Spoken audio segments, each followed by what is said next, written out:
Coming to you live from a bunker inside the hollow earth, it's this week's Apocalypse. I am your co-host, Kevin Lenihan. With me, as always, is John Ferris. John, how are you faring under these pressures that we're feeling today? It stinks in here. It does. It's horrible. It smells. They are hammering at the doors and generally being quite aggravating. Well, as everybody knows, the world was overrun by primates. So, you know, here we are in our bunker underground. Now, the problem about primates, John, is that they can get in places that other animals can't. Yep. Although I hear octopuses are really good at that as well.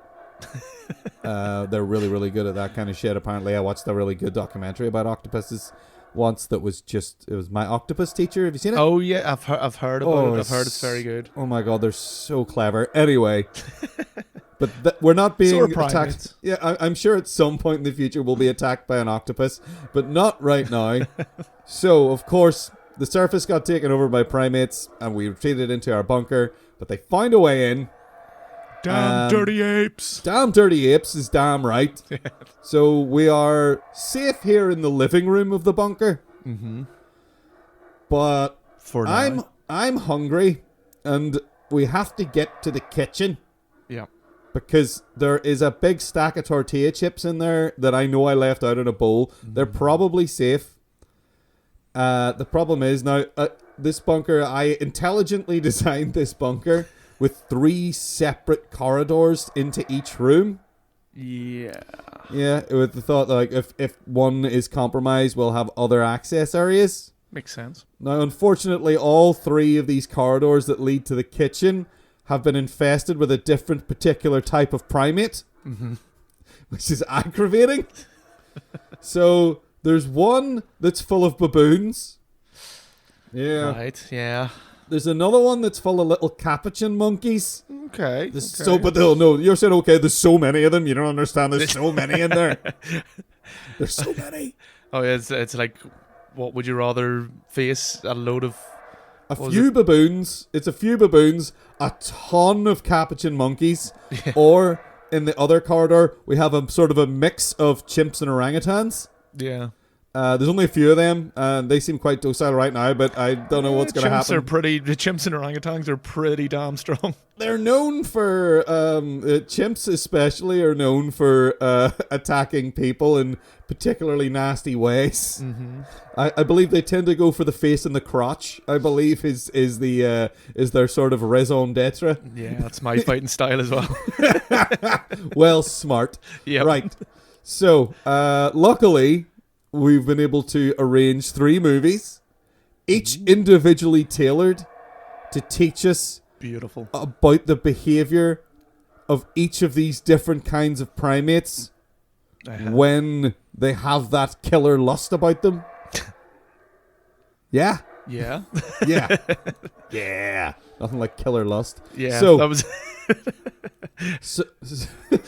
Wasn't sure how to respond to killer lust. It's like, well, we'll get to that later. Yeah. So, as far as baboons go, we have Shakma from 1990, co-directed by Hugh and Tom Logan. So let's see now. The logline for that, of course, is a group of medical students are attacked by an aggressive laboratory animal while competing in an after-hours role-playing game at their school. Fucking role players, they get what they deserve. LARPers just like, don't you dare. Well, I've never engaged in a LARP myself, but I've certainly pretended to be various kinds of goblins and wizards in my time. Okay.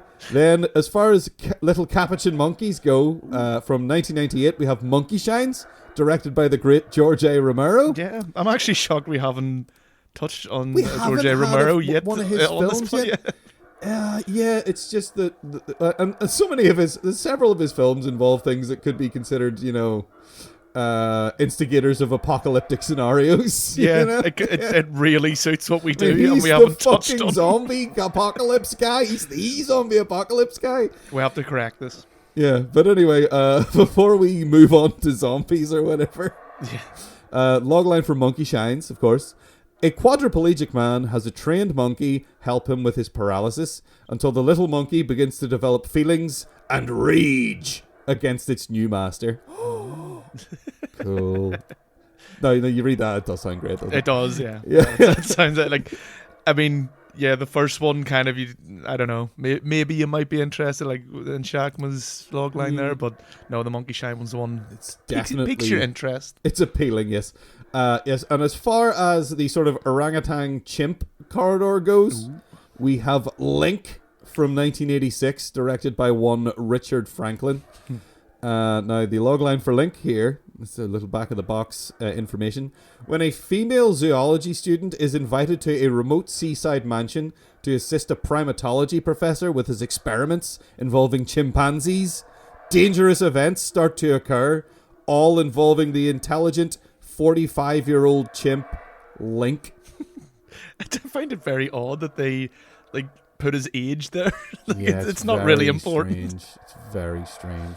Yeah. But anyway, we'll see how important it turns out to be. Yeah. When we sit down and we watch these movies. Okay, well, the capuchin monkeys are getting leery, and the chimps are getting loud, and the baboons are... there's nothing quite like a baboon that just sort of sits and stares you out. Well, I mean, I wish the baboon in Shakma did that. He seemed to be more interested in like bashing doors. Oh my for gosh. a large portion of this John, movie. they trained that baboon to do one thing really well, and then they thought, why don't we just have it do this one thing all the fucking time? John, what did you think of Shakma from 1990, co-directed by Hugh Parks and Tom Logan? I kind of enjoyed it in that it's so bad it's good kind of way up until maybe before the halfway point, and then it just started getting tedious because it's so repetitive, and it never really finds its feet. It's like you keep thinking, right, things are gonna like take off or something else is gonna happen, but it's literally what we're saying. Like Shakma's greatest weakness is a door, and and I actually did a wee bit of I just read a wee bit of like how they because I have this problem with these movies that like feature animals quite a lot, where Hollywood and film industry in general doesn't have a great track record of treating animals well. No, it does not. And even when they have that little message that comes up, it's like no animals were harmed. It's like, really? Maybe, I feel like they're a bit loose with that. Yeah. Like I found Shakma like raging against the door kind of hard to watch, and at times like that baboon is properly raging, but apparently the way they did it is they've two trainers. They have an alpha and a beta trainer, and the beta trainer sits at the other side of the door and whispers his name, and it fucking drives him mental. He must find it patronizing or something. Yeah, it's really, really Don't annoying. you be fucking saying my name. But it's still, I still find it like kind of off-putting because I'm watching this and I can't divorce. Well, the movie's not done well enough to kind of divorce yourself from the fact that you're watching a movie. The editing and all the technical aspects are kind of done badly, and the acting is. Oh, this is some of my There's some really, really top notch reading off a card style acting in this that I do like it sometimes when it pops up. It's the kind of acting that it reminds me of like mid-90s video games. Yeah, I wrote down in my little notes FMV game because that's what this feels like. Absolutely, yeah. I wonder if any of these people have ever been in FMV games. I bet one or two of them have. Yeah. I would imagine that Roddy McDowall, who plays the doctor, he's bound. He's been in some good movies, which is annoying. Yeah, that annoys me. But like, because he was in the original Fright Night. Yeah, he was the vampire hunter guy in that. He's so good at hamming it up, and like, it's kind of fun watching him get and like. so much of this movie makes little to no sense. Like that whole Yeah. thing, the game itself, I can't wrap my head I around can how. fathom it. As someone who has played, as I mentioned in the intro, I've played a lot of like pen and paper sort of RPG kind of things. Yeah, It's absolute gibberish nonsense what's Yeah. happening there. And the computer system and the technologies that they're using, I think we discussed this earlier about this film, about when the fuck it was made. And it came out in 1990, and it feels like it came out in 1980. yeah, You know, like if not earlier. yeah, like the computer that they're using is like, you look at it and you're like, it seems like something from like the movie War Games or something, or even before that, you know, and it's just like, it's like they're trying to like act like this is high technology, and like, but it kind of isn't. Yeah, it's very bizarre. It's Yeah, and it goes on and on and on, and like, to me, it feels like there's about 40 minutes of script yeah, that they dragged out for an extra hour of people just walking slowly down corridors, and like, just because the whole, I guess the premise is that they have done some kind of experiment on this ape. They inject him with something, yeah. and they make this offhand comment about like, most of the time it makes them docile, but sometimes it makes them crazy. And you go, all right, well, I know what the fuck's happening here. And I love, like, it's literally as soon as they take Shakma out, he's just had surgery, mind, and they get one outburst out of him. It's like, fuck, that's Fuck, it, we're gonna burn kill him. him. Yeah, burn him. It's like, whoa, I can be a bit raging straight after surgery, like, you know. Yeah.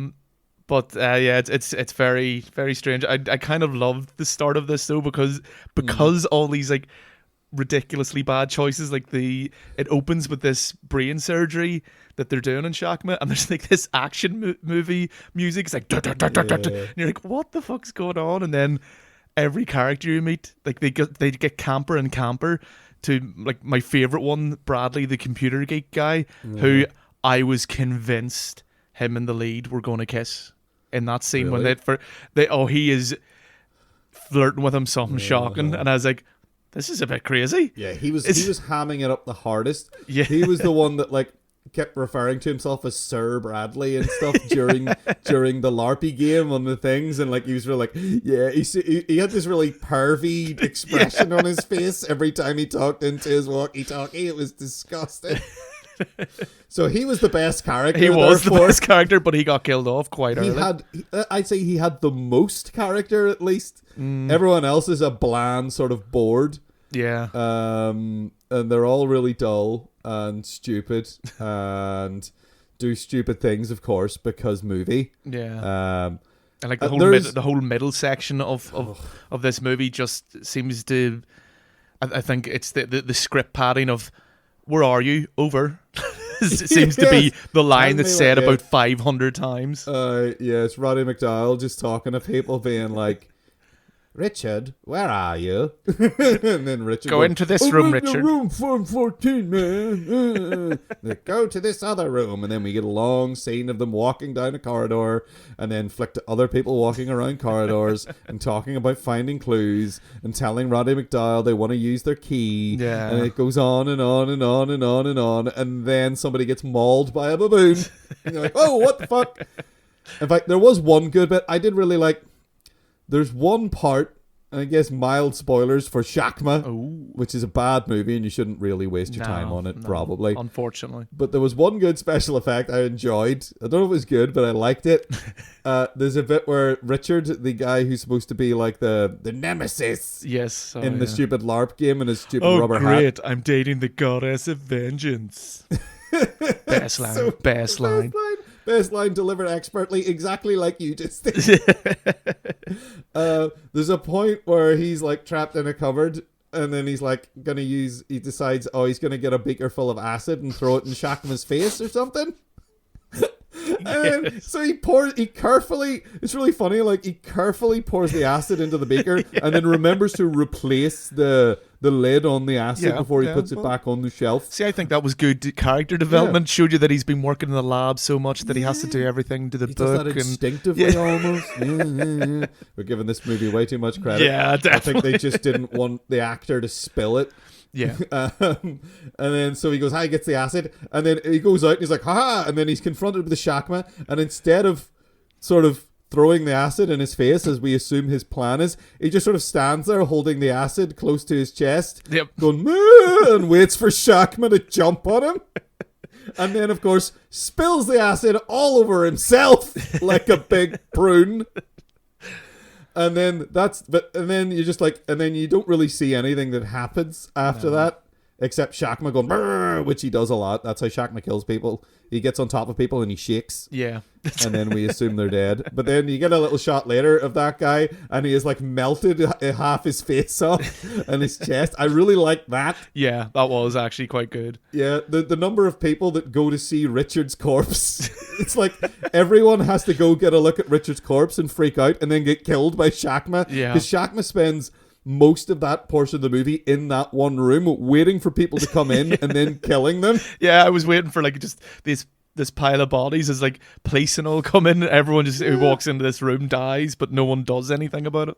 Yeah, Shakma spends a lot of the movie in and around the exact same location. Yeah. And weirdly, this lab is like it almost defies spatial logic in a sense that it's both massive and tiny at the same time. Yeah. Oh, and they also definitely shot the entire film in the same location and just pretended they were on different floors. Yeah.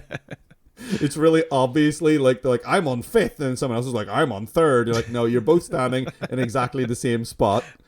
So no, you're not on 5th and you're not on 3rd. You're in the same goddamn place. Did you find the footprints very loud, or the footsteps very loud and distracting? Yes. Mm-hmm. Yeah, because I think they thought that would introduce tension. Yeah, it really did. Of like people slowly walking down corridors, like the sound of footsteps. Because a lot of the times it was out of time with them stepping, so it would. That's what really... I was going to say. It wasn't in the scene. It was Foley work. Yeah, they seemed to put in all the footsteps after the fact. Yeah, because maybe they thought they probably had this scene and it was probably like way too quiet. Mm-hmm. And probably seemed really weird, and they were like, right, well, it looks like these people are floating around because we can't hear their feet, so let's put in footsteps. And then they just had to sort of do that manually. Yeah. But it's not very good. Shakma sucks. I'm just going to say that. I think this film is rubbish. It is. Roddy McDowall is not really doing much of the usual Roddy McDowall stuff. He does a wee bit of it here and there. Yeah. Whenever they're doing the LARP thing. But it's very little of it. I thought it had potential at the start for, just in that kind of so bad it's good thing. I thought like they had the pieces there, and I was actually looking forward to it, and then it just kind of squanders. It's like what we said, where it just becomes this repetitive thing, and then they just drag it out. Like there's a point where they're trying to attract the attention of this girl who's outside in her car, and they spend basically like 15 to 20 minutes just being like, what else can we throw out the window? Yeah. And let's go find other things. Yeah, the girl who looks like that, like those bad tattoos of babies that the people get. Like she's trying to throw cutlery out at her and stuff. She looks like a bad tattoo of a baby. She looks like a bad tattoo of a baby. She did look 12. Now I did look it up. She kind of looked concerned. 12 and 40 at the same time. Yeah, I was concerned because I was like, this is this weird like forced sexual tension between her and the lead guy, and she looked like she was 12, and she was supposed to be the little sister of one of the guys. Mm-hmm. And I was like, what age is she actually? It turned out the actress was like 19.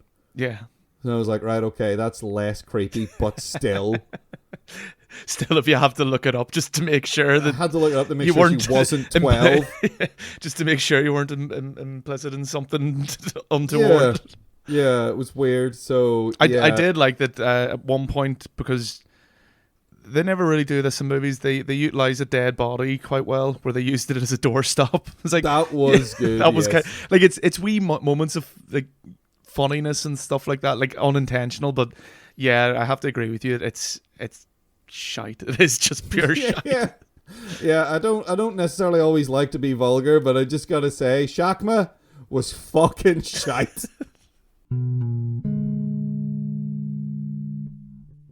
Right, well, John, what do you think of capuchin monkeys? Do you think they're cute and adorable? Oh, definitely. Yeah, How many of them do you think you could, like, if I was to, like, put you in a room with a bunch of them, how many do you think you could, like, comfortably take on? See, I'm kind of crap though. Oh. I think 2 of them could probably take me on fairly well. They're quite wily, and I think the main trouble I would have is catching the wee bugger. And they're wily and they're small. They can move quite quickly. Yeah. Yeah. And if they learn how to use matches, then I'm really screwed. But they seem mostly kind of friendly, which is good. Yeah. Except for, or maybe as we saw in the movie Monkey Shines, I suppose.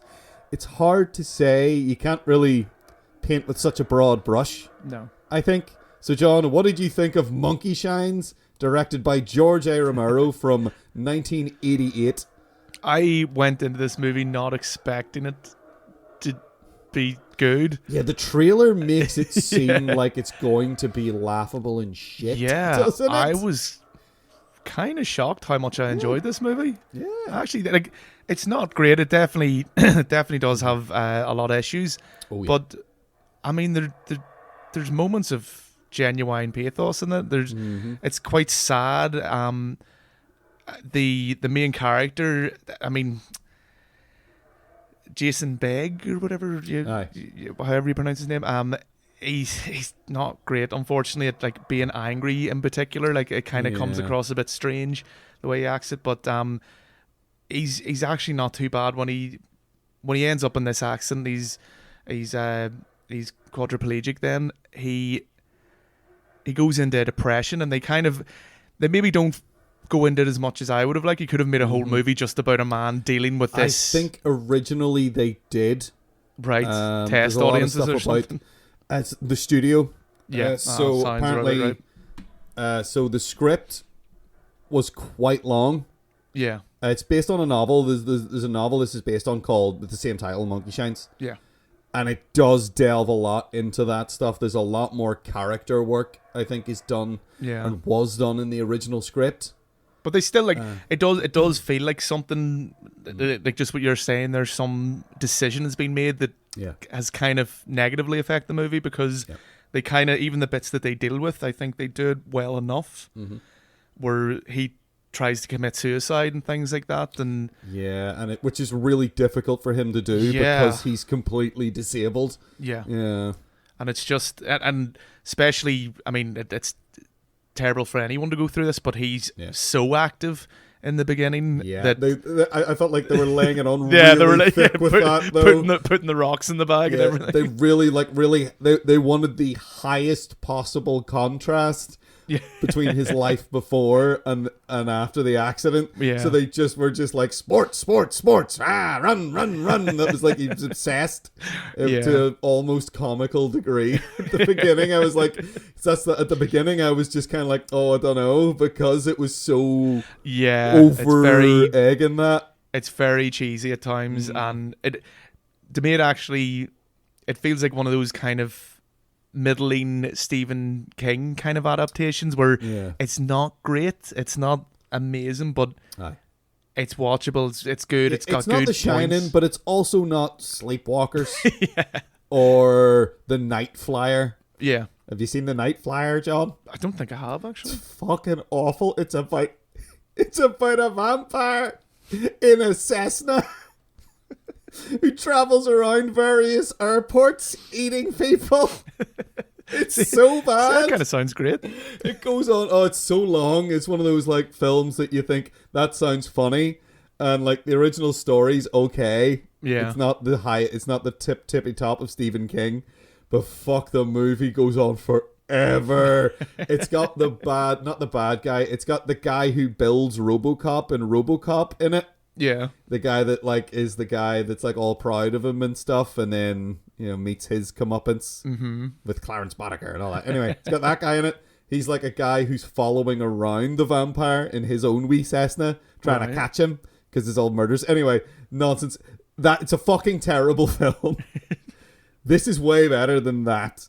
Right. But it's not. Again, it's not The Shining, and you're right. It is that weird Stephen King middle zone. And it's not a Stephen King either. We should probably clarify that it isn't Stephen King, but it definitely has that same feel to it. Yeah, there's a lot more going on here than just like evil monkey tries to kill people. Like there is more to this. There's more to the characters to a surprising degree, actually. And again, some of the portrayals of those characters could have been a bit better and things like that. But I enjoyed it. I thought it was kind of fun. I was intrigued to see where it was going as well. The ending maybe was a bit of a cop out in many ways. The end the ending is different again from than the original script and the book. There were two endings shot. I thought, to be honest, I kind of came out of it kind of thinking this seems like a proper like test audiences reacting negatively to, like we talked about The Thing last week, the test audiences reacted negatively to that ending, but John Carpenter was like the nihilistic ending. John Carpenter was like, well, go fuck yourselves. Well, this also had a nihilistic ending originally, and then the studio made George Romero do a happy quote-unquote ending. See, it never works. It always feels out of place. It doesn't fit in with the rest of the movie. No, it doesn't. Even the tone and everything, like there's a pretty good kind of build up to it getting darker and darker. You see the wee monkey Boo, or actually, sorry, the actor's called Boo. That's the monkey's real name. You see the wee monkey starts kind of acting a bit cheekier, and it gets progressively worse and worse, and then the kind of psychic link that she has with Alan gets worse and things like that. And I kind of liked how it built up to it. It wasn't just like all of a sudden the monkey starts like gutting people or anything. Yeah, it was subtle and it was clever, and also I couldn't help but just get attached to the monkey. Oh yeah, the monkey's fucking adorable. Like I mean, and such really a good wee actor. Like such a good actor for a fucking monkey. Like the expressions and stuff. I don't know. Apparently, like George Romero said, like most of it was like his longest shooting schedule ever. Yeah, because he had to do so much filming with monkeys. Yeah, and this particular monkey had to shoot a lot to get the exact sort of performance that he wanted out of the monkey. Yeah. He said they were doing like 12 to 14 hour days of shooting every day of the week and stuff, and it seemed like a nightmare. But so I think he was extra invested in it because he put so much work into it. Yeah. And then the studio were like, nah, do this. Which is why he it was one of those things where like, I'm never going to do a project like that again, i.e. with the studio in that way. So he's very much an indie guy. Yeah, George A. Romero. He's one of the original indie guys. Like Night of the Living Dead was like it's a proper like we're doing this ourselves movie. I mean, you hear that a lot. That was even like David Lynch when we were talking about Dune. Like any of these directors who had like more control, let's say, not even just like indie, but are used to having more control with their films. Once that's taken away, it is a terrible experience for them, and they never they try to avoid it from then on, or they try to take steps that they at least have the final cut of movies, because I think that does hurt this movie. And not to say like if the ending was the way we wanted it, it would make this movie amazing. Like there's still issues, but like I mean, some of the characters, like the nurse character, Nurse Ratchet, why is she a nurse? I don't know. She from the get go. It's not even like, I mean, in the book it's maybe done better where like there's a build up to her hating him. In the book, there's a whole thing about her deciding like it's her calling. She's very like Christian, right? Oh, I got that from her anyway. Yeah. They communicated that all right, but that's very much why she's a nurse. Yeah. She is terrible. She's decided that she needs to do this, and she's really fucking nasty. Like, she's so nasty. Like, she's basically calling him like punishment from God for her. Yeah, and shit. And it's like, Jesus Christ, just quit. Just get a job somewhere else. You fucking horrible person.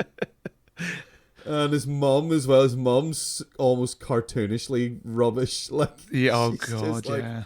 Like they do actually a pretty decent job of like in the beginning with her and him, and like after he's newly in the chair, and it's just shortly after his accident, where like she's around at the house and he's just like he just can't put up with her. Fed up with her, yeah. Yeah, and like I think they did that extremely well.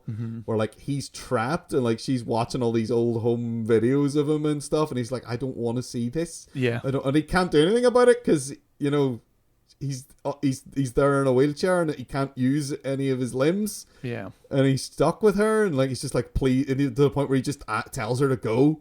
Yeah, it's just like just go away, and then she acts all hurt, and it's a whole thing. Like all that interpersonal drama stuff's very, very good. Yeah, yeah, but they do over-egg the pudding a lot. I know I've used that term a lot today. It's a good one. It's a good one to use with this though. Like they do. Yeah, but it still works. I think for the most part. It does, and the climax before the happy ending bit. There's a point towards the end. I don't want to talk about it because it is a big spoiler. But it fucking took me by surprise.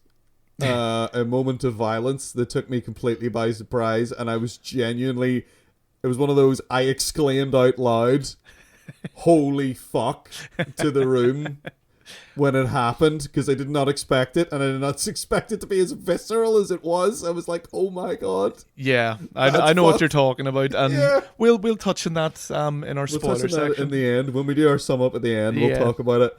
But that was the high point of the movie for me, because I was just like, that was everything building towards it, and I was like, it tricks you a wee bit, you know? Yeah. And then gets you, and you're like, oh fuck, that's nuts. But yeah, the performance of the monkey is great. Fantastic. I love the monkey. The monkey was so adorable.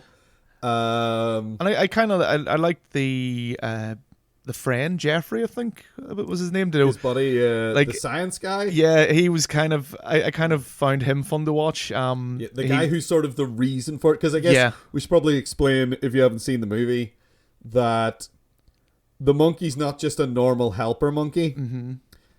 What happens is his friend, who's come around to see him and like finds him, who just so happens to be the scientist working on monkeys. Though everything's very convenient. It's convenient for the plot, but whatever. He's doing like experiments on like intelligence with monkeys, and it's a really weird experiment because he seems to be freezing brains and then scraping a bit off and putting it in a test tube with some other gear and then injecting it into the monkey, making a brain smoothie and injecting it into monkeys seems and again, the reason why your Stephen King comment from earlier strikes a chord is that, you know, Stephen King's very much does a lot of stuff with like telepathy and, you know, stuff like that. I mean, that's what The Shining is all about, you know. Is that why this movie's called Monkey Shines?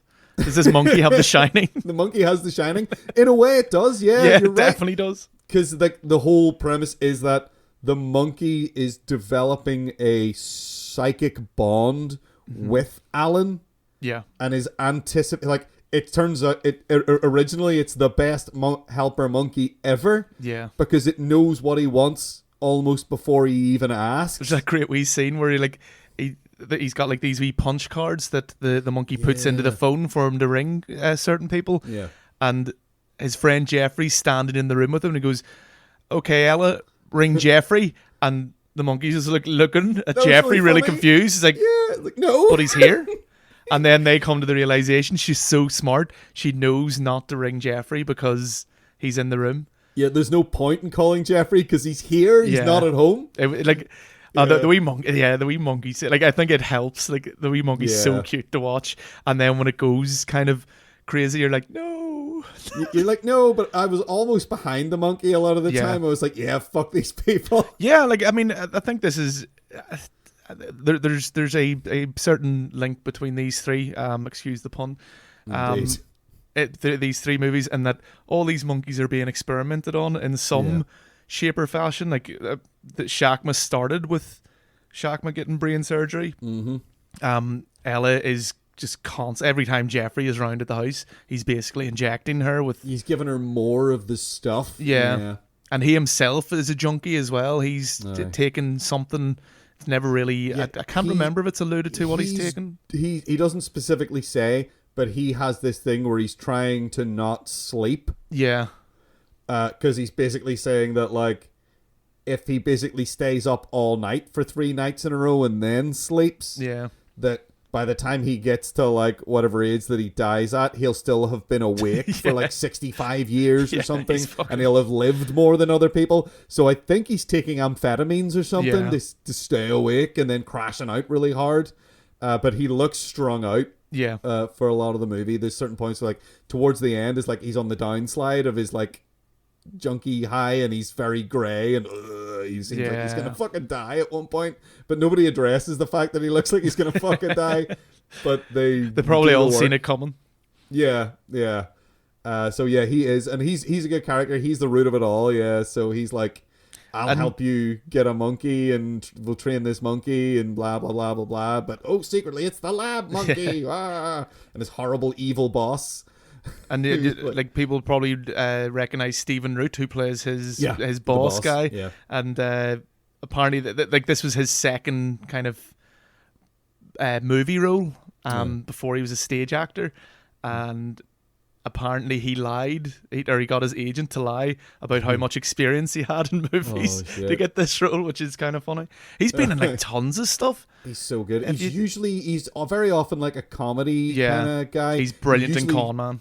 Yeah, he's brilliant. He's brilliant in Con Man. He's great in Dodgeball. He's in Dodgeball, and he's so pathetic. And he plays so pathetic people wonderfully well. Like, he's so memorable in Office Space, which is kind of it's kind of an okay movie, but like he's very memorable as the stapler guy who just wanders about. Going, he's the guy that, like, originally it was a set of shorts about that character. Yeah. That got spun off into that Mike Judge made.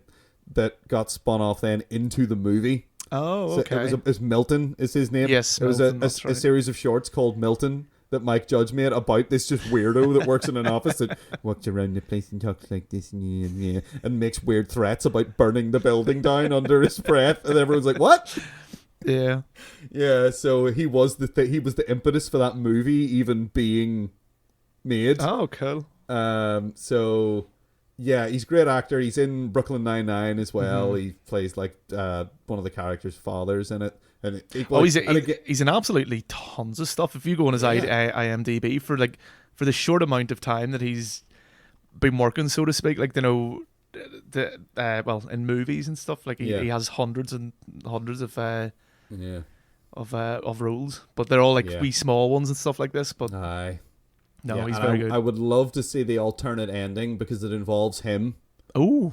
It's the ending from the book. Actually, it involves him. Yeah. In a way that might have been silly, but I love the idea of it. Will we save that for later? We'll talk about it later because I don't want to spoil what the ending actually is. Yeah.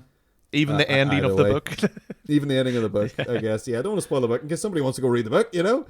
It'd be cool. And we cameos from Stanley Tucci, do you call him? Stanley Tucci's in it, as the really unprofessional doctor. Shitty, unprofessional, like spinal surgeon. His first line is, "His ass is even hairier than yours," when he's working on the fucking quadriplegic guy.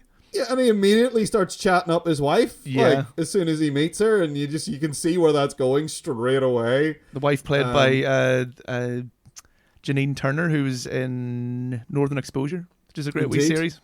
Yeah, it's good. Wonderful. Yeah, it was hard. It was actually hard for me to take her as this kind of horrible person, because that leaves the guy because he's disabled. Yeah, because I see her as Maggie O'Connell from Northern Exposure, and it's like, no, but Maggie's nice. Yeah, she watched Northern Exposure. It's great. Yeah, watch Northern Exposure, but also maybe watch Monkey Shines. Yeah, because Monkey Shines it's not perfect, but definitely better than these other movies. I thoroughly enjoyed it, and shush, we're not supposed to reveal that till the end. We're so bad at this. Yeah. We're so bad at keeping it a secret about what movie we're going to choose. I think this is another one of these ones where it's so fucking obvious, though. But yeah, it's not George A. Romero's best movie. No. But it would probably be way worse if it wasn't him making it. Well, we're down to it, John. It's us versus the chimps and orangutans. One singular orangutan. Yeah, a single orangutan, which I will clarify in a minute why there's an orangutan in there. Oh, God, yeah. Oh, so you find this out as well? Oh, yes. So, John, so of course, we did watch Link, directed by one Richard Franklin, director of Psycho 2. Oh, God. And FX2. And FX2, the sequel to FX. From 1986, Link. So I'll just read the log line for this one again, because I feel like we just should. It's like the longest one as well. Yeah. When a female zoology student is invited to a remote seaside mansion to I'm just going to stop you there. Was she a zoology student? I don't know. She wasn't. She's not one of his students. And she's not there. John. She's not there for zoology. She's there to clean and cook for him. Yeah. Because she is female and has a genetic disposition to do such, according to this fucking movie. Yeah. And they don't address that like it's a fucking joke. No. Right. So she is not a zoology student. You're completely correct. Her boyfriend is in the professor's class. Yeah. And she shows up to meet him, but also she's an admirer of the professor because she read his book. She seems to be the only one who's read his book because he gets very excited that someone has read it. Indeed, yes.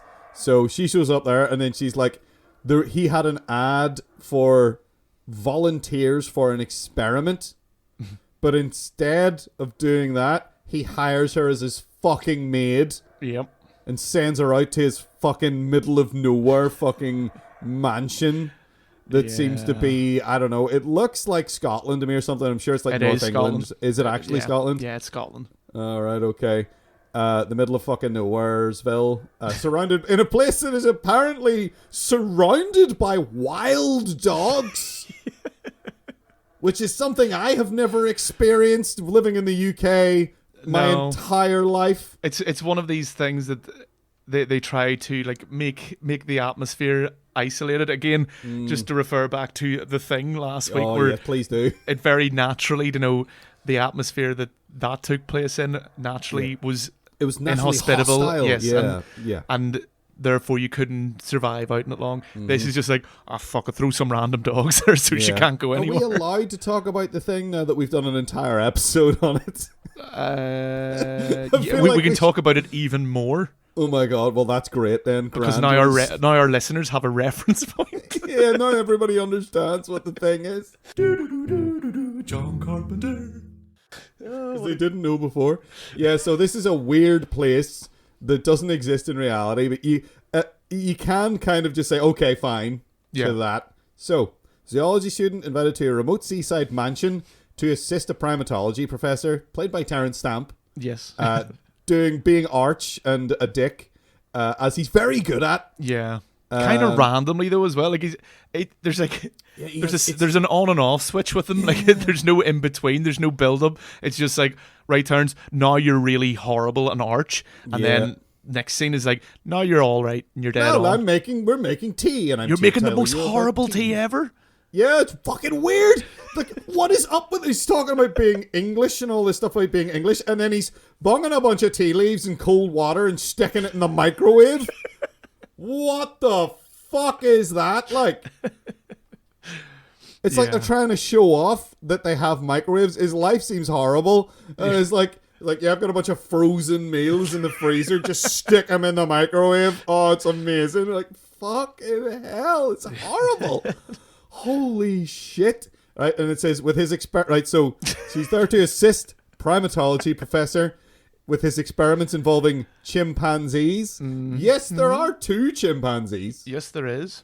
And then there's not a chimpanzee. There is an orangutan whose hair they dyed. Yep.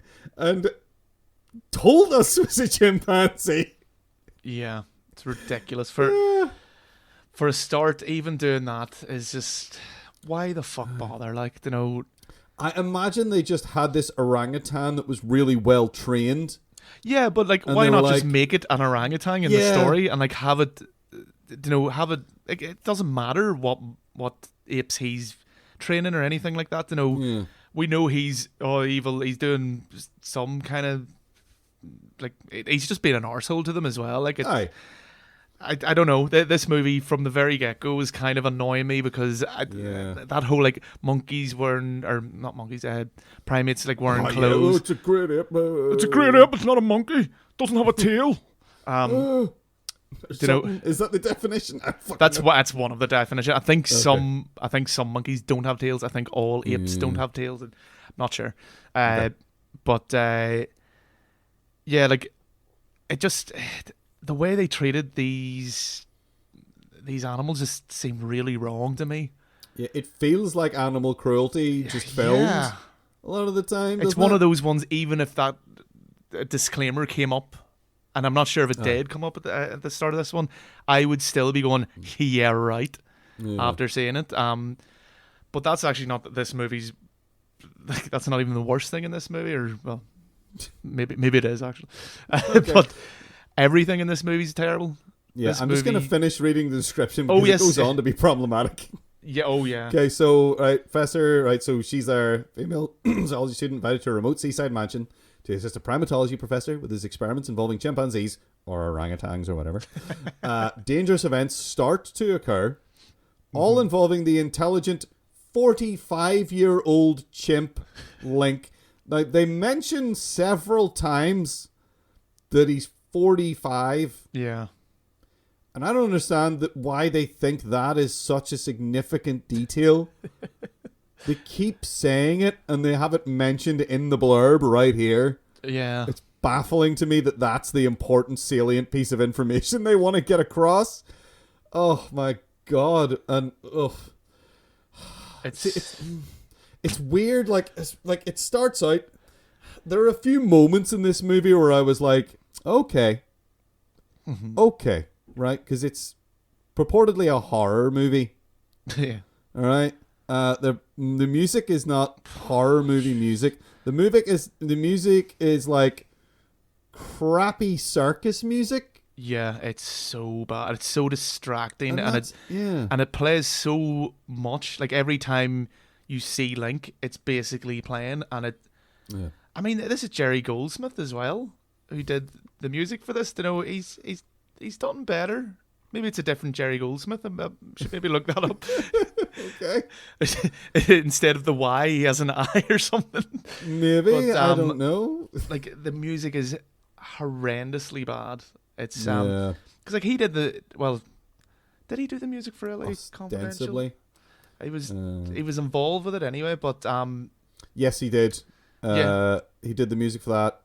Boys from Brazil, which is a wonderful film. Yeah. The original Disney cartoon version of Mulan, he did the music for. He's done loads. Like he's kind of he's very well known in the industry. But this must have just been like he just quickly wrote any old shite down and went, there you go. Yeah, I mean he's done like. There's maybe like if you go through his IMDb, he's worked a lot. This is maybe one of the ones he just phoned in because he was like, I've got like 5 other movies this year that I have to do the music for because it seems honestly like he did Alien. Did he do the music for Alien? Yeah, he did Alien. Let me have a wee look here and just oh my Outland as well, which is a movie I like. You know, it's like how do you go from that to this absolute earache of a soundtrack? John, you said it was tosh. Because there's like three different compositions. I don't even want to use that word for what you have to listen to, but they're all terrible. There's the slightly more menacing one, and it's crap, and then you have the circus one that you alluded to that unbelievable just plays. Did the music for Alien. The music for Alien is so pitch perfect horror.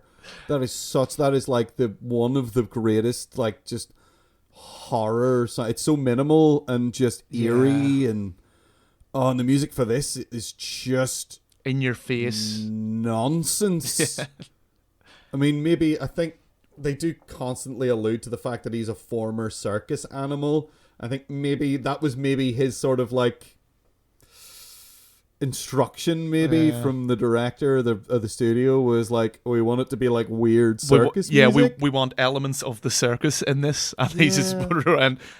Like it feels like like I am just baffled by this man's IMDb. It's amazing for the most part. He also did the music for Psycho 2. I guess it's the director of Twilight Zone. Like the way these things normally go is like Gremlins. He did the music for Gremlins. That's oh my god. Yeah. They also did the Holy music for shit. Link, so let's not get ahead of ourselves here. I am retroactively forgiving him for Link now because of all the other great work he's done. Yeah, this is like a blip. Yeah. No, it definitely is. Like, it's just another job as far as I don't think it tarnishes his career or anything like that. Yeah, I've spent too much time just looking through this guy's IMDb and complaining about the music in this movie. Okay, so Jerry Goldsmith is great as far as I'm concerned. No, he is definitely. But holy shit, this film. This to me, like, it feels like, you know, a lot of these, the way music you normally compose for a movie, you know, they will give like a first draft. It's like all this stuff with studios and executives and all that are involved. You give a first draft and then it's like, oh, maybe do this and change that and blah blah blah. And this just feels like the first draft was the fuck it, that'll do.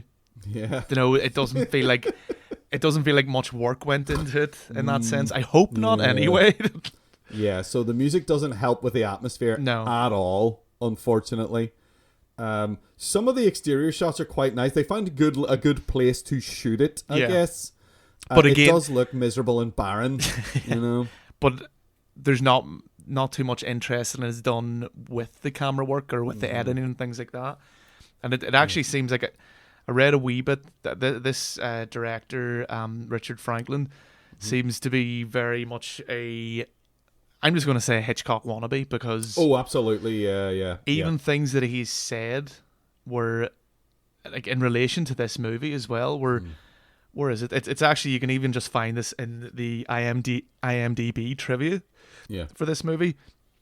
He said, I hesitate to liken it to The Birds, the Hitchcock movie. I would hesitate to liken it to The Birds as well. Well done. Because everyone will think, oh shit, he's doing Hitchcock again. Unlike The Birds, which is kind of a fantasy, Link is based on anthropological realities. I'm calling it an anthropological thriller as opposed to a psychological thriller. What does that mean? That, to me, just, like, there seems to be a level of arrogance in that statement, which I cannot forgive, because this movie... I can't remember the end of this movie because my brain switched off and was on autopilot, and I watched it. I didn't fall asleep, but all I remember is like there was a dummy like thrown down a well. Falling down the well, yeah. Which I kind of perked up when, that was kind of funny. It was funny. It was very funny when the dummy fell down the well. Yes, it was. But it was gammy and goofy looking, but that's why it was good. Yeah.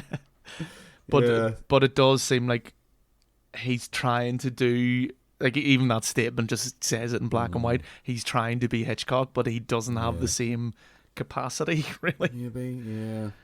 But yeah, it's like, I will say that there were a few moments when that I did enjoy. I was like, oh yes, I like this. Yeah. There's one particular shot where... Was this the dolly shot and the landing and the stairs by any chance near the end? That was actually really nice. I thought it was quite a good shot, actually. That was one long take that was done really well. Yeah. When they're running up the stairs and they go into the room and the dolly shot goes up and over the separating wall of the room and into the room, and then I'd really like that. Really cool. Yeah. But then you get really the shot after that, like, or a couple of scenes after, is like a point of view shot from the oven being dragged, which is like, what the fuck is the logic in this shot? Yeah, no, there was a few shots where they had our orangutan playing a chimpanzee. There was one part where he was under the stairs in the dark, and you could just see his face staring out while she was like on the stairs above it. And it was really sinister. And I was like, that's really creepy. Or the first time you see him like above them on like the skylight windows during the storm, and he's staring down at them, was initially really creepy. They overused that. Yeah. There was a point later where they kept doing that later. Initially, that was super creepy. That just harkens to that phrase, less is more. Like, the more you use shots and repeat things. Again, going back to Shakma, the repetition destroys whatever. Like, yeah, there was bits of Shakma where I was like, is this the same footage? yeah. Oh, definitely. Like, I probably was. But yeah, it just like even acting wise, and again, I don't think it's the actor's fault. I think it is another directing problem. Is the actors just seemed kind of awkward and unsure of what to do, almost like they're waiting for. It might have been like, we need Link to do this certain thing, and then you respond to it, or maybe they're just like thrown into a room and whatever Link does, just react. I don't know, but it just seems like they're not quite sure what they're doing or why they're in a particular scene, what to say to each other. And it's just, and it's dragged out for long maybe not periods. necessarily what to say, but when to say it. Yeah, it seemed like, is it time for my line yet? Seemed to be. And like Elizabeth Shue is a good actress. Yeah. She's brilliant in that in The Boys. She Oh, was fantastic in that. She's very good in Back to the Future 2 and 3. Oh yeah, not the first one. No, yeah, she replaced the girl from the first one. And there's a movie called Possessor. Yes, yeah. Have you seen that? Yeah, yes, the I've one seen with that. Andrea Riseborough in it. She plays her boss in it. Yeah. Who runs the weird company that I'm still not sure what the fuck that company does. But she was in that. She was very good in that. Yeah. Although I don't know whether that film did well, but I fucking loved that movie. Yeah. She was very good in that. So she is very good. She's very young, and this is very early in her career. This is actually this was her first nude scene. Yeah, which was pointless. Yeah, pointless. Like the director wanted her to take her clothes off, and it was like, why is this happening? Yeah, it was really creepy. That scene, because me and my wife were watching it, and my wife actually gave up on this one, which is shocking because normally like we can sat through some shite with you. Like? Yeah, she has sat through some. Oh she sat through the entirety of The Bride with me. This movie broke her. And she didn't have to as well. No. That was that. I mean, she doesn't have to watch any of these films. Yeah, no, she doesn't. But she actually apologized and went, "I'm sorry, I cannot finish this." And I was like, "That's okay. This is my burden to bear." Yeah, it's your cross, John, and you wear it well. It's like, but that's the problem. Like, this movie is such a fucking drag. It really is. It's so long. Again, much like Shakma. Yeah. It was like, this is all so unnecessary. There was too much mucking around with apes that didn't establish anything. Yeah. Really. And I couldn't get a grasp on Terrence Stamp's character either. Like, he was really all over the place. Like very badly written. It was like, what is his and whenever it kind of seems like it might delve into like his end goal or what he's doing, and he gets spoiler I suppose, but he gets not in the movie anymore. He's just not in the movie. Yeah, he's just like, well, where'd he go? I don't fucking know. Anyway, let's carry on. Yeah, all right. And like all the foreshadowing's like really obvious. I don't mind. I like a bit of clever foreshadowing in the sense that like someone's playing with a lighter or something. It's just part of their character, and that lighter comes in later as a significant item. Yeah. But in this, it's like she finds this tunnel down to a beach and is like, well, that's going to happen later.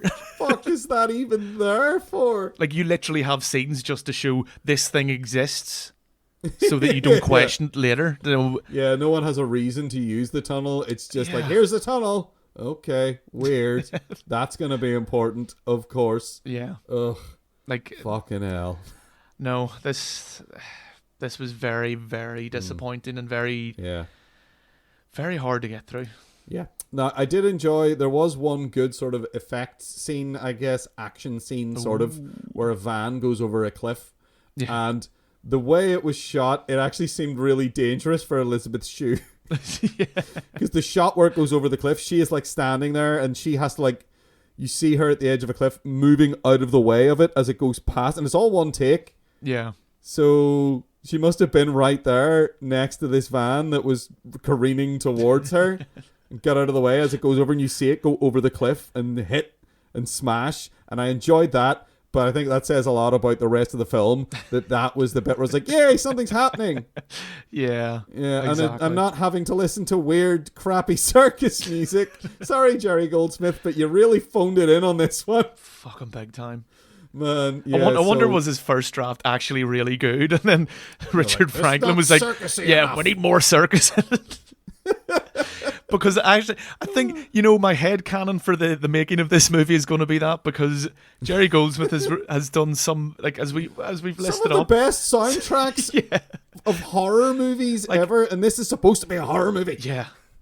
Yeah, how even is, and yet this was like nominated. Well, okay, it's for like random silly things, Is like it the Academy of technical awards, is Science Fiction and some Oh, fantasy right, okay. film festival thing. No, I just Right, seen on the okay. IMDb that it was like it got 1 win and Awards. 3 nominations, and I was like, what for what? Yeah, Like, man, there are so many little crappy, annoying music festivals, film festivals that just give out, like, you get that Fright Fest one. oh yeah. You got all those things like that. I was kind of clicking in it, the half expecting the Richard Franklin Award for Hitchcockian Did he cinema. give to himself? Oh, that'd be some shit right there. Yeah, but no, never judge a movie by awards that it's gotten. No, I mean, we've God, established that. I mean, especially that we've talked before in this film about Oscars and how people talk about the Oscars like it means something when really it's just Hollywood congratulating itself. Yeah, and I mean, I'm not even being like a weird fucking conspiracy theorist guy. Like, you can buy your way into those awards. That is Yeah. well known. It is well It's established that, it's not you a know, conspiracy. It just is. yeah, Harvey Weinstein was well known for doing this and Yeah. for like buttering people up and giving gifts, in inverted commas, and things like that. Yeah. You know, for this end. And yeah, like, if you're watching the Oscars, it should only be to laugh at them. And To be like, oh my god, this is so embarrassing. This entire Yeah. award ceremony doesn't need to exist, and it's excruciating to watch And that's- as people care about it. And that's why, like, it's always more fun. Okay, it wasn't the Oscars, it was the Golden Globes, wasn't it? That Ricky Gervais hosted. Yeah, he was like, my god, that they was they the did not like best. that. Yeah.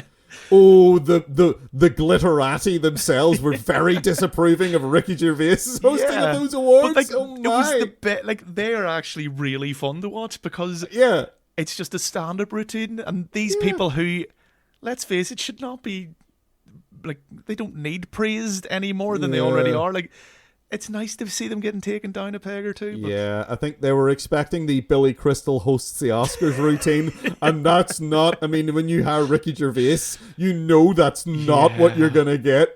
You know he's going to be brutally honest and just slightly unnecessarily nasty. Yeah. Probably. He's going to slightly cross the line and then smile in your face like a smarmy bastard as he does it.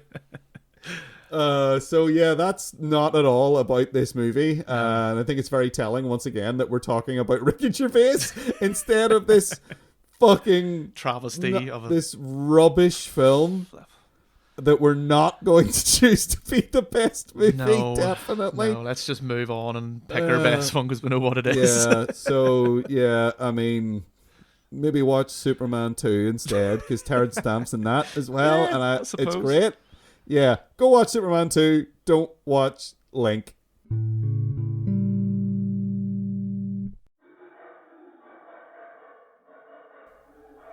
Yeah, so it's Monkey Shines then. Aye. Excuse me. Oh, all right. sorry. Were you going to do? You were going to do like a wee bit of world building? Well, now? the monkeys are at the door, and blah, blah, blah, I have to get. I want my fucking marshmallows. I actually would love some Marshmallows would be like great. melted like s'mores. Do you ever have Yeah. s'mores, John? Yeah. Where you get like the wee chocolate biscuits, and you get the roast your marshmallow in front, and then you squish them, and then you get a little marshmallow sandwich. Oh man! Oh, I bet these monkeys would probably love s'mores. Actually, primates.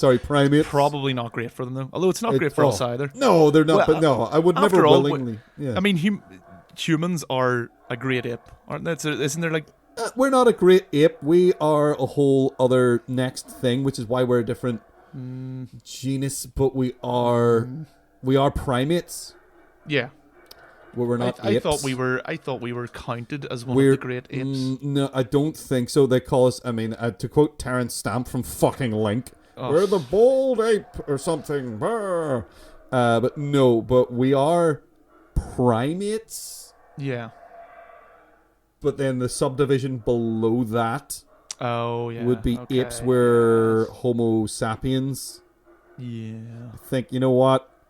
Some of us are closer to great apes. This is not my specialty, and I'm not going to pretend that I know 100% what I'm talking about. I just know that, to quote John, to quote a great man, don't say monkey. Okay, just don't say it. Yeah, I can't believe we've got this far without mentioning Terry Pratchett. Yeah, and there was an orangutan there, and there was an orangutan. Yeah, he's an ape. Don't say monkey. for anyone who is a bit lost, go and play the Discworld video game from 1993, I think. Yeah, maybe.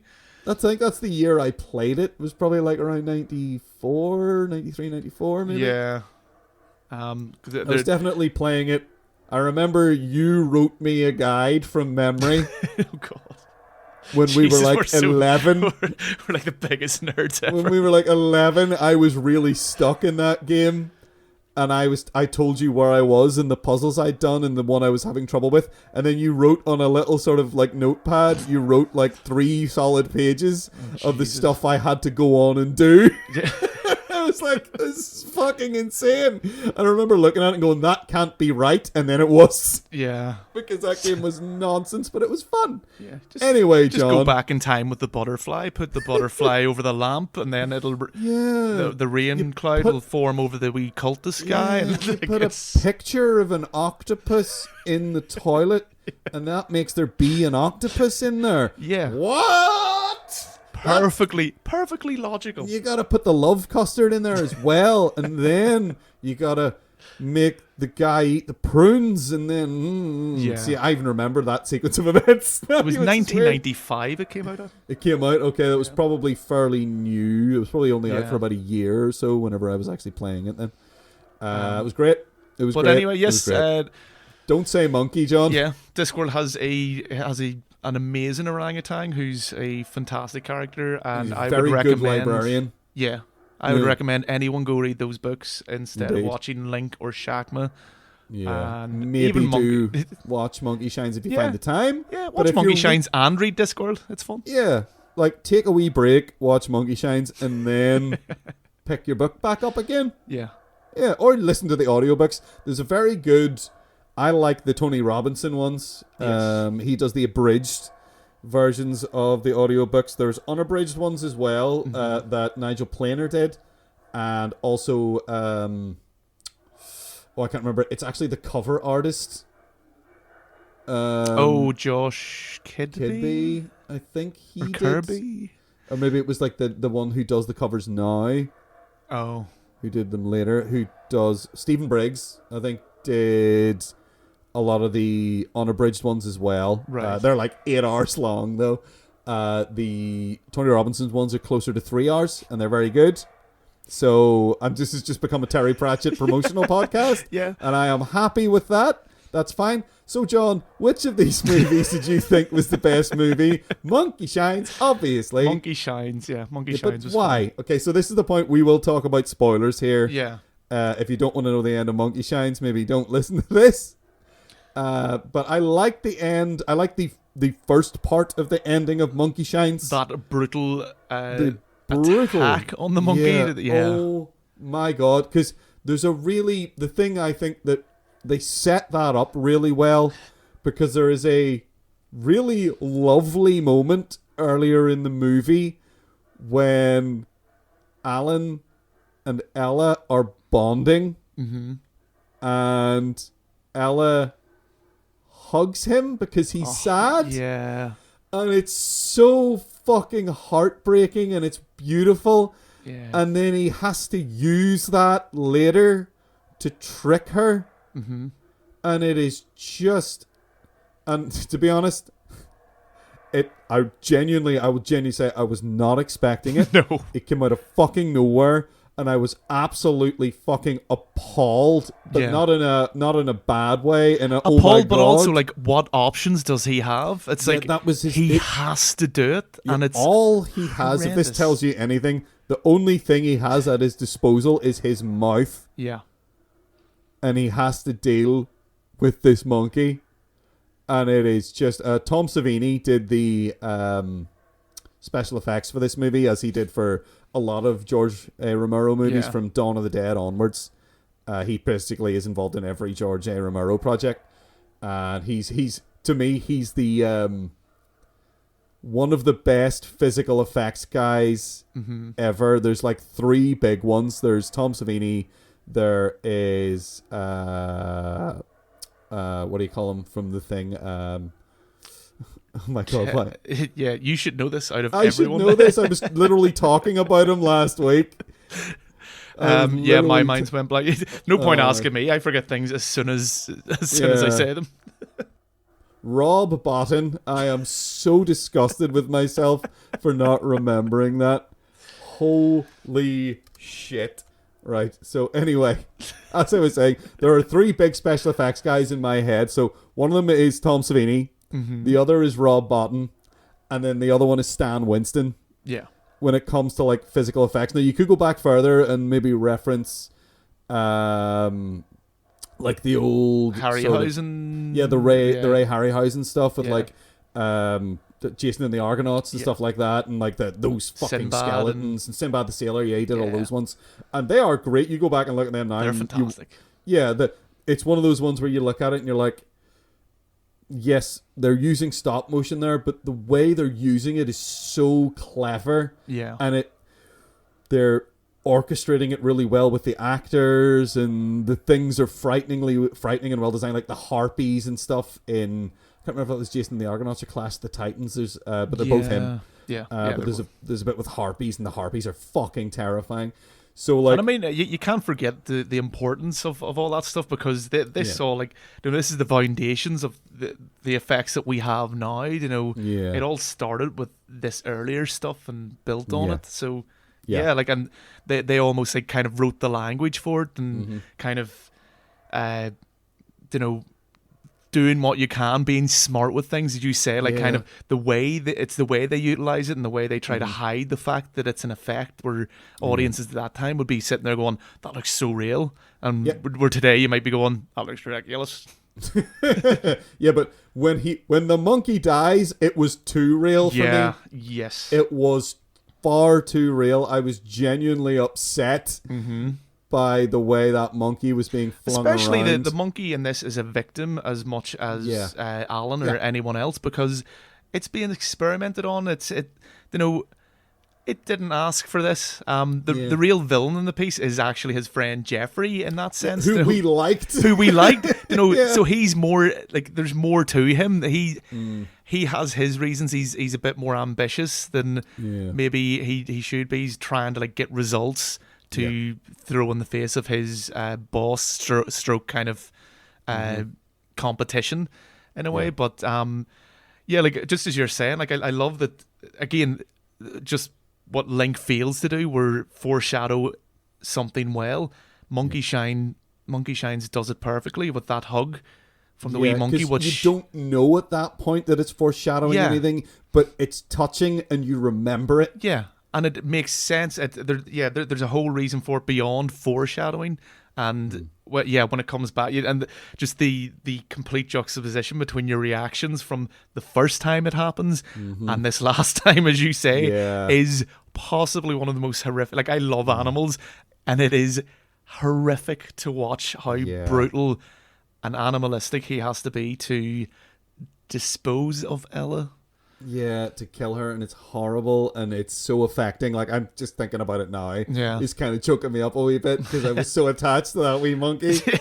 And like, so that's the part, that to me is the climax of the movie. Now, it is let down by the subsequent scene of happy ending, la la la, where it's like, she comes to pick him up from wherever it is he's at, his physiotherapist or whatever. And you can kind of tell what's coming, because there's a crutch stuck to the back of the wheelchair. And you're like, well, obviously he's going to get up and use that to like walk to her.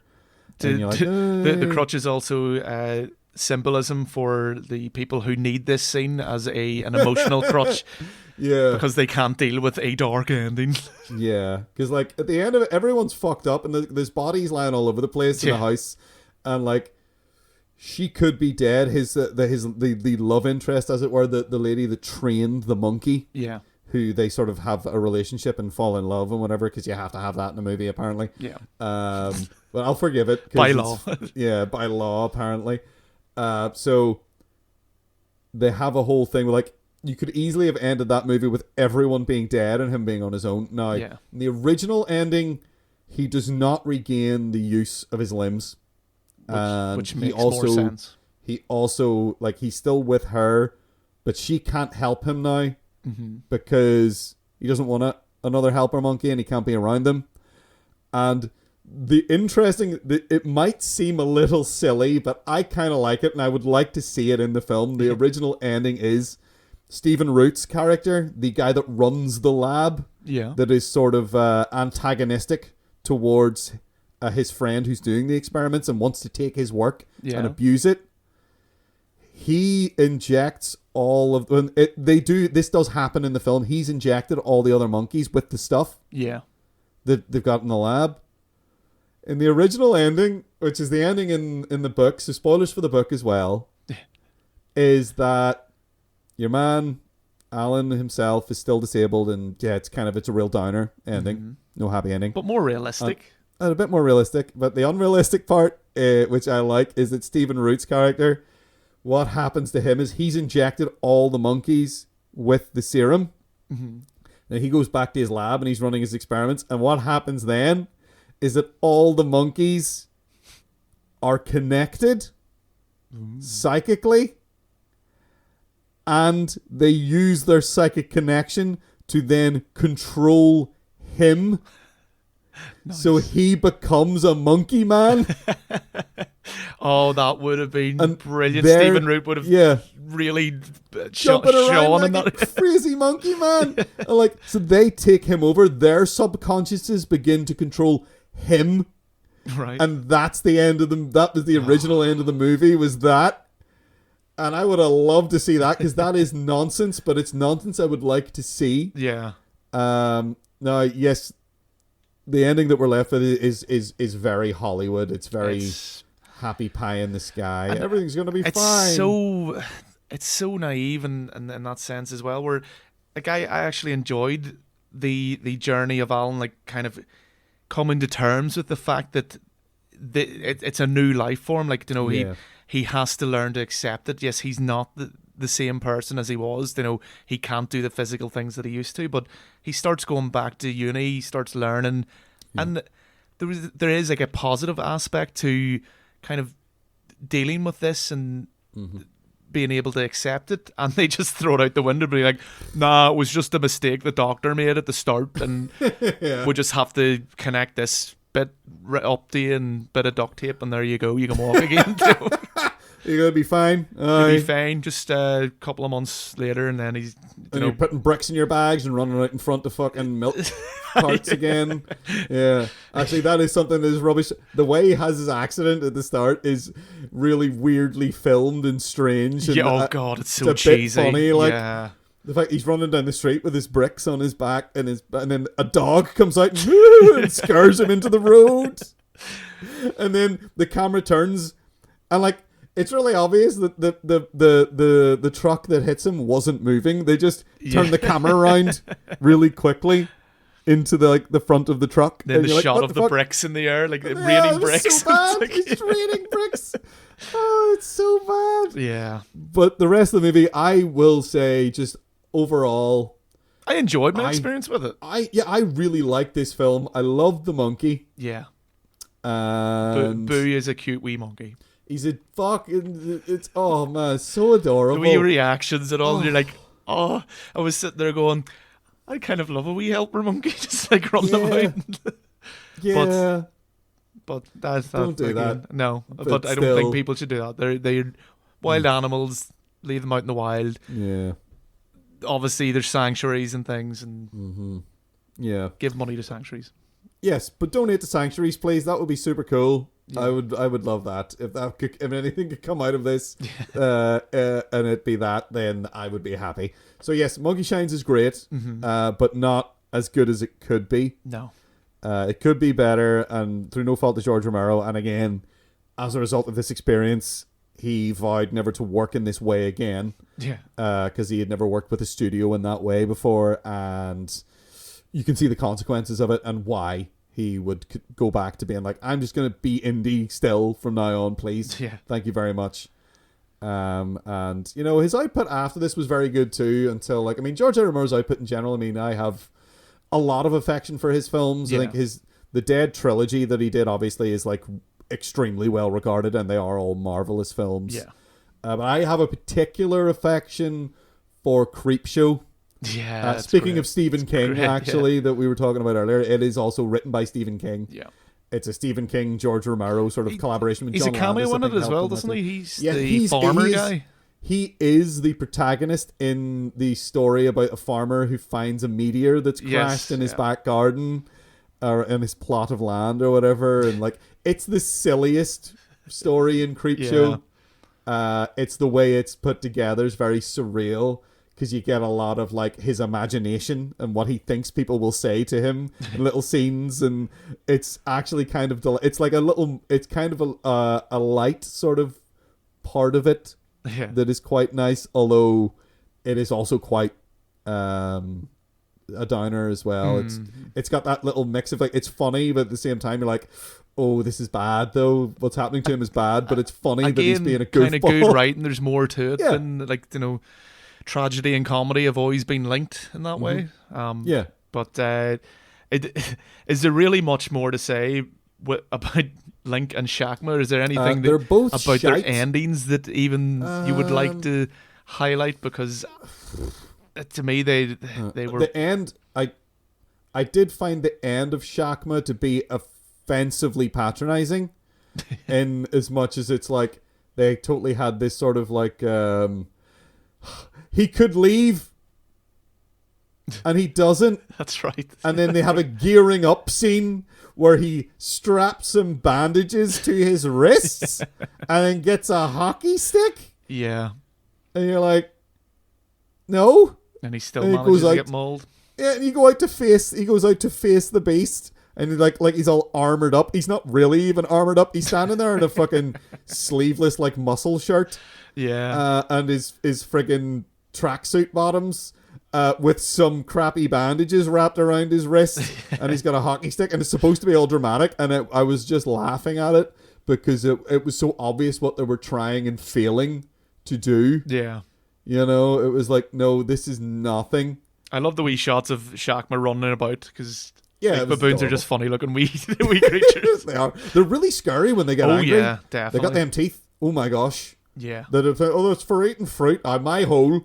It's for eating your fucking hole. That's what it's for eating. Jesus Christ, they're really scary. They're like, as far as, like, angry apes go, they're the most visually. I think they're the most terrifying when they're angry. Yeah. But Shakma sucks. It's so repetitive. It's the same scene over and over again to make it longer. Here's some people walking down a corridor. Here's Shakma sitting at the other end of a corridor and then springing into action and then attacking a door. Yeah. It's so much of it is just people seeing Shakma running at them, them running through and closing a door, and then spending maybe upwards of a minute holding the other side of the door while Shakma tries to get through. That just happens again and again and again. Or having again. difficulty closing a door, or that scene with the professor in the lift, which reminded me of in the Holy Grail, when Sir Lancelot is, like, running towards the castle. Monty Python's Holy Grail, yes. And it's going. And it keeps cutting to the guards, kind of stand there looking really stupid until one of them gets stabbed. Yeah, he's standing there, like, pushing the button and then wondering why it's not working. And then after, like, 10 seconds, he's like, I have to turn the key and take the key out and then push the button. And then he gets attacked. And, like, Jesus Christ. Yeah, it was kind of funny that was happening. Yeah. I think it's funny because it's like the Holy Grail, though. Yeah, definitely. You were thinking about John Cleese running in the distance. I was thinking of John Cleese dressed as Shakma running towards him. That would have been a better movie. Definitely. Yes. Yeah, so Shakma's repetitive. It's not that good. It has gained a cult following, but I feel like it's not one of the better ones of those. That's not a cult you will really want to be part of, is it? It's not that deserving of it, I don't think. I think that the trailer is funnier than the movie. Yeah. To watch. The trailer's way more interesting than the movie. And that's it. Link is again way too long, and the music is terrible. Sorry, Jerry. Jerry Goldsmith has done some great music work over the years. Some of the best music for horror movies. I can't believe he did Gremlins and Alien, and Poltergeist, and a multitude of others that we would not have time. Possibly the Twilight Zone and theme he tune. He wrote the Twilight Zone theme he was tune. Definitely That's involved, him. So yeah, he's credited on the Twilight Zone TV show from way back when. Yeah. So and also on the Twilight Zone movie and everything. So I imagine that's because they use that. But as we mentioned, tune. it's a minor blemish. It's just as far as body of work. This is like a tiny little. Yeah, and there was that one good shot in Link with the over the stairs, with the crane shot or whatever that was, the dolly shot even, that was very, very nicely executed. Lovely. But the rest of the movie is boring, and again, as you said, full of obvious foreshadowing that is painful to see, because you know it's foreshadowing because you're seeing things out of context. And you're like, why are we seeing that? Oh, I suppose it will be important later. They could have written in a little explanation as to why, a better explanation as to why we were seeing these things, but they didn't. No.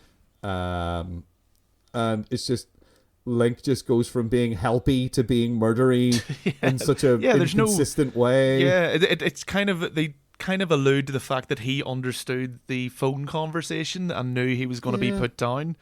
Yeah. But I don't know. Like as you said, it still felt like it came out of nowhere, and that movie's boring. I don't want to talk about it anymore. It was dull. It was dull and it wasn't interesting. Monkey Shines was much better. Shakma was probably better as well. Yeah, I enjoyed my time more with Shakma. Like as I say, I kind of enjoyed the campy, not even the first half, the first third, I'd say. Where I thought it had potential to be one of those kind of ones that, if Riff Tracks had it, would just turn it into gold.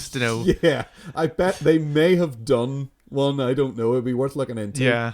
I would watch it if those guys have done Shakma. I'd probably give it another go with the Riff Tracks on it, because the fact that it has this cult status probably makes it more likely that they would have.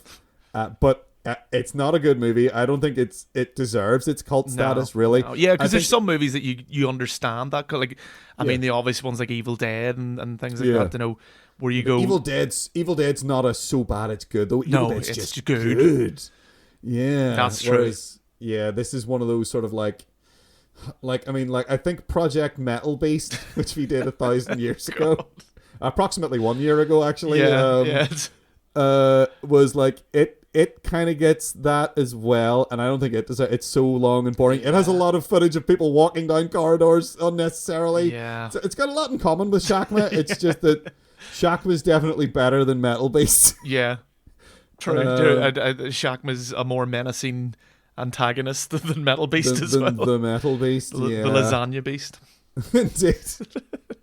Yeah, so Monkey Shines is easily the best of these films, but with no competition whatsoever there. No. It's not perfect. It could be better, but I still thoroughly enjoyed it. Yeah. But John, that being the case, and we're definitely in agreement on that, which of these movies is the best movie, or rather, based on these movies, which do you think is the most easily bestable foe of these primates? Well, it's definitely not going to be the baboons, because Shakma tore those people to shreds. Even the protagonist, I think he dies in the end, doesn't he? He's kind of bleeding. He lies there. He lies on the ground and he says, "I win," for no fucking reason. To the stuffed the stuffed monkey animal thing. Yeah, that's. I don't know why that's there. No. I don't know why anything's happening towards the end of that movie. And like, I think they were doing that because they wanted to have the computer voice come in. Oh, and again, this is 1990, and the technology is like 1978. Yeah, and they're acting like it's really great technology that they found a great use for while they're LARPing. We didn't really even address the LARP too much in Shakma. It's so weird that that's the premise of the film, that they're live action role playing in this after hours in this biomedical sciences building. Yeah. It's absolute garbage nonsense. Does that professor own that building? Because I can't see anyone else agreeing. It's like, oh yeah, you just want to run about and LARP in this very expensive lab. It's like, no. Yeah, and a lot of stuff does get broken. Although it's mostly Shakma's fault. Yeah. So Shakma is defeated with hockey sticks, and I can't remember how Shakma actually dies. Neither can I. It's does he stab him with something? Probably. I think he stabs him with a knife. I don't know. I think it's quite telling that, and I can't really remember how Link died either. I know that Shakma killed everyone. Ultimately, Link gets shot, and then Link also gets Link should have died. Link's very earlier. durable. Yeah, at one point Elizabeth Shue blows up the entire house with him in it. He dies in a fire. Yeah, he dies in a fire. Then ultimately he gets blown away. He survives for a while. He survives the explosion. Yeah, but he's too stupid to leave the house when he realizes it's on fire. Oh, okay. And then he slowly makes his way up and up and up until he's on the sort of widow's watch kind of thing on the top of the house, where he just sort of stands there and waits for the fire to come up and consume him. Okay. So that's how Link dies. He's really fucking strong because he's a fucking orangutan. Mm-hmm. That's the most terrifying thing about them, I think, is chimps and orangutans. Yeah. Is that they are crazy strong. But they're lovely. They're lovely. Everyone should donate to the orangutan sanctuary. Yeah, orangutans seem lovely. Chimps, scare. I'm more scared of a chimp than I am of an orangutan. Okay. Because I feel like a chimp is way more likely. Because the things I've read about chimps, and I've seen documentaries about people who have kept them as pets, and every time you see one of those documentaries about, yes, we used to have a chimp, and you look at the person who used to have the chimp, and half their face is missing, and you're like, oh, right, well, because they do that. They do tend to attack the face and crotch, which is horrifying. So we're instantly just not going down that. I'm not that fucking corridor. with a chimp.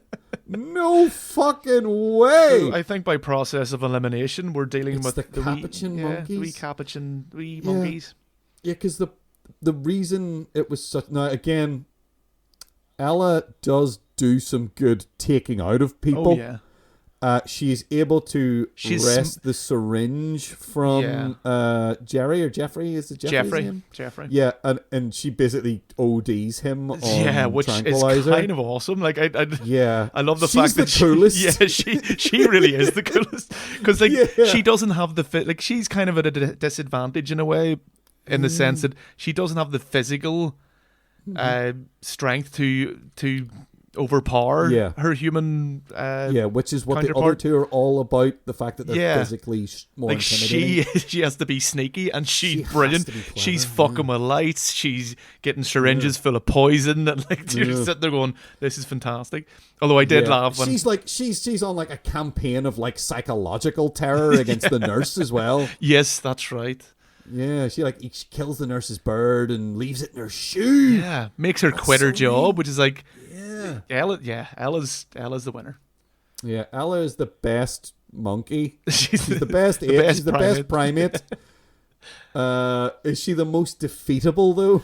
I feel like probably is. I mean, he had trouble with her because he hadn't the use of his limbs. Yeah. But we should if he was able to take on one, we should at least be able to take on 3 or 4 each. I mean, there's a lot of them out there, but I mean, I feel like we try to avoid violence generally when we come to our solutions, and I don't want to go punch a bunch of tiny, adorable little monkeys. That's not my thing. I just came up with a solution. Is it hugs?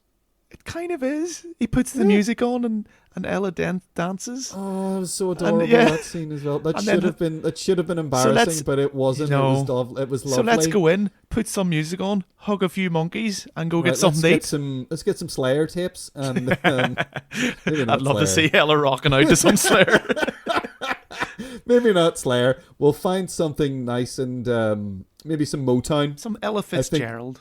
some Ella Fitzgerald. We'll listen to some Ella Fitzgerald. This is just a nice evening night. Yeah. We'll go hang out. We'll get our monkeys, listen to some great music. Our cool 80s boombox. Yeah. And we'll put some Ella Fitzgerald on, and we'll hang out in the corridor with the Capuchin monkeys for a while. We'll make friends. Yeah. And then we'll all go together to the kitchen, and we'll have nice snacks, and we'll watch Dunstan Checks In.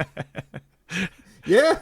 It is actually amazing just on that how many movies rely on violence to sort the problems out. Yeah, it is. Yeah, it's worrying. It's the simplest solution. It is, which is why I don't think we like it very much. It's too easy. It's too easy. We may be simple, but we don't go for simple answers. No, we like to make things more difficult for ourselves. Who knows why? It's probably the reptilian part of our brain rather than the primate part of our brain. I don't know. But anyway, John, let's go and make friends with some adorable monkeys and have a nice movie night with the monkeys. Yeah. Yay. Okay, well, that about wraps that up, I think. I'm very excited now for the rest of the evening. So we are on Twitter. We are at 7 Day Apocalypse. That is at numeral 7 Day Apocalypse. You can email us on filmcast@thisweeksapocalypse.com. That's filmcast@thisweeksapocalypse.com. We also put up full episodes on YouTube. Just search for YouTube. I like to say things silly. We are, of course, This Week's Apocalypse on there. So, John, get your ghetto blaster. Get 8 large D6 fucking batteries for the ghetto blaster. Load that up. Find an Ella Fitzgerald tape. And let's hug some monkeys. And let's go and hug some monkeys. Bye.